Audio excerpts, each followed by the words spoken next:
The Jewish world is up in arms over former President Donald Trump calling them out for their lack of public support for the state of Israel.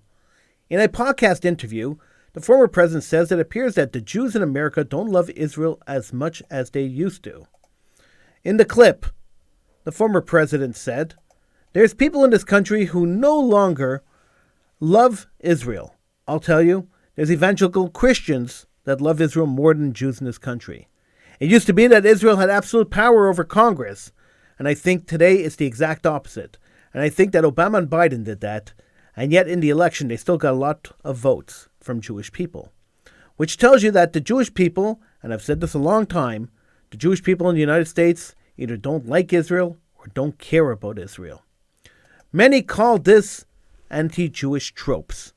I call it the truth.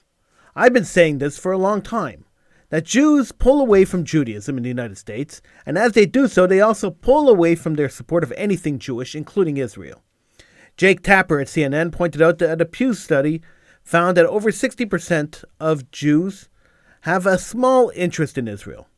While that is great, it doesn't change the fact that the leaders of all major anti-Jewish groups, including the terroristic groups like Boycott, Divestment, and Sanction, are run by Jews. In my experience, the most vile haters of Zionism and the Jewish liberation are a portion of American Jews.